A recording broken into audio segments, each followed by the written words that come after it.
If you own a Mavic Mini, there's a high chance this may be your first drone. It's an insanely well-spec'd bit of kit, but there are a few things to know before you fly and also once you get up in the air. So today's video is very much aimed at new flyers who are getting to grips with their first drone. Here's my top 10 things to know about the Mavic Mini.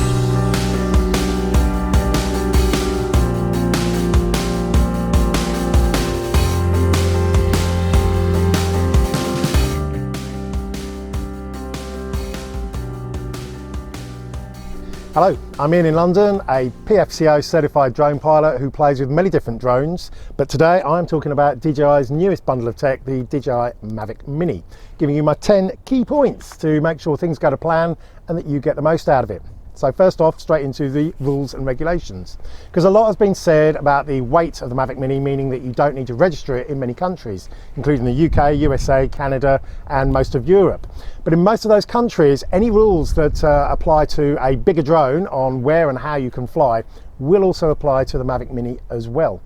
So make use of apps on your phone like AirMap or the UK's Drone Assist from National Air Traffic Control, because knowing you're good to fly is actually a really good feeling. And even though you don't need to register, I actually also think it's a good idea to include either your email or your mobile or cell phone number on a sticker.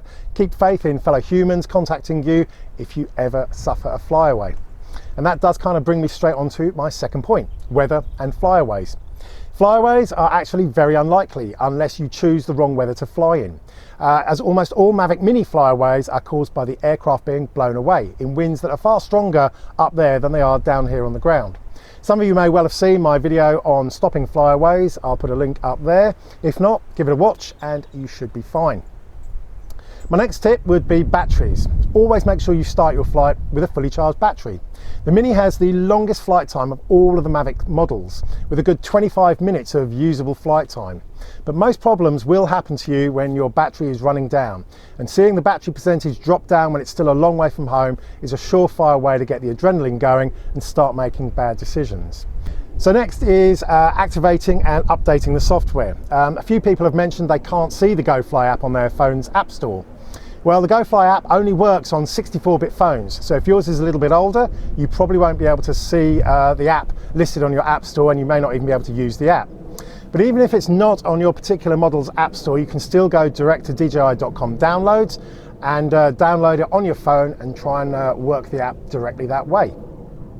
Either way though, once you get the app working and switch on, make sure you follow the app's instructions on updating the firmware. This can be directed at the drone itself, the remote control, or even the individual batteries.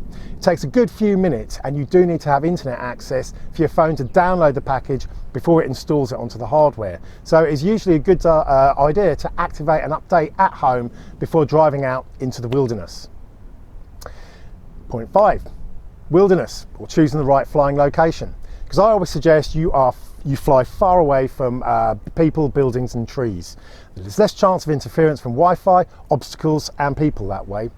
Double check for compass calibration messages. It's an easy procedure that involves a quick happy dance, but it's pretty crucial to make sure that your Mavic Mini doesn't get confused once flying.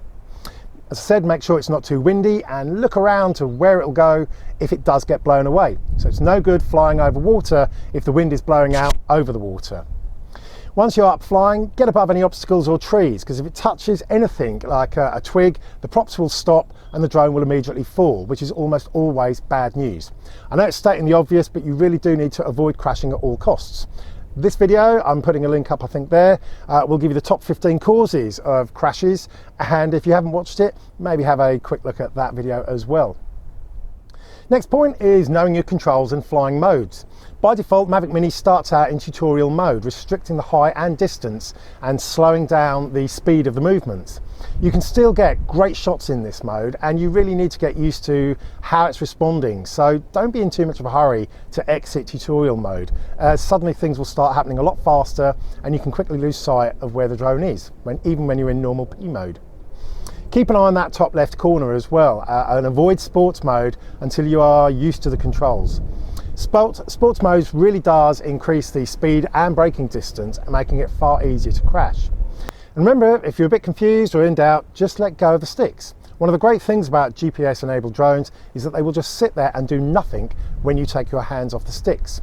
And also do remember that if the drone's turned around and facing you, then left is right and forward is backwards. And you do need to get used to how it's going to be controlled when it's facing in a different orientation.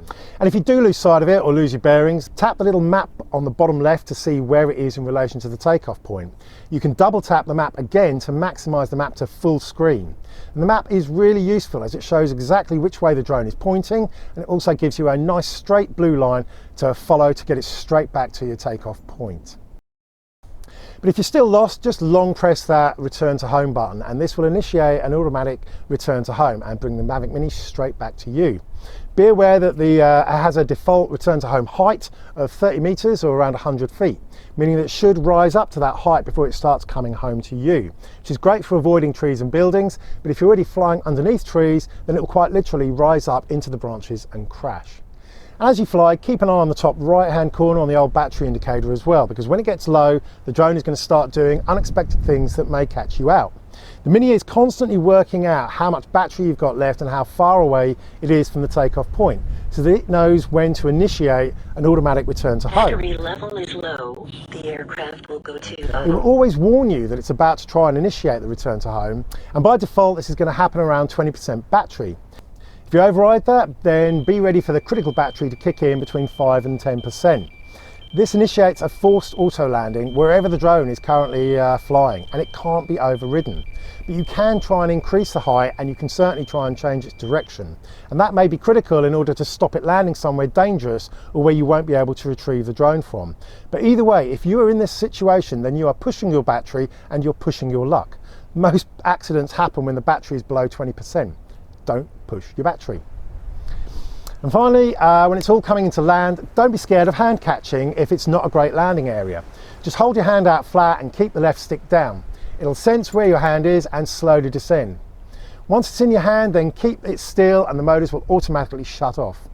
Hand catching is sometimes needed if the area is dirty, dusty or wet, or if you've got crazy dogs that are going to try and dive into the drone once it's landed, because they can really hurt their snouts or eyes. So keep animals away from the fun.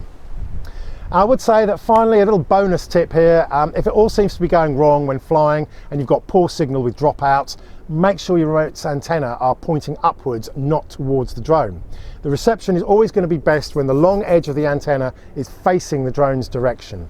And if it is really going wrong and your Mavic Mini is refusing to come home, the chances are the wind is proving too much for it at that altitude.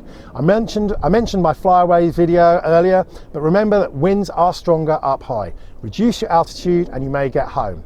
If it's still being blown away, hello? Yes. If it's still being blown away, then make sure you land before you run out of battery or signal, and that way you can at least use the Find My Drone function. The Find My Drone function will always take you back to the last known GPS coordinates of the drone as long as it knew where it landed. So as I said, make sure you land before you lose that battery or signal. So look, there you go, just a few pointers to keep you flying. Look, Mavic Mini, as you can tell, is loved by my dogs and it's loved by me. It really is a tremendous little bit of kit. And if you follow these steps, you should pretty much stay out of trouble and you should get an awful lot of fun out of this bit of kit. So look, if you like these videos, hit the old sub, ding the bell for notifications and give me a little thumbsy up. It all helps the cause. Either way, until next time, have fun, happy flying.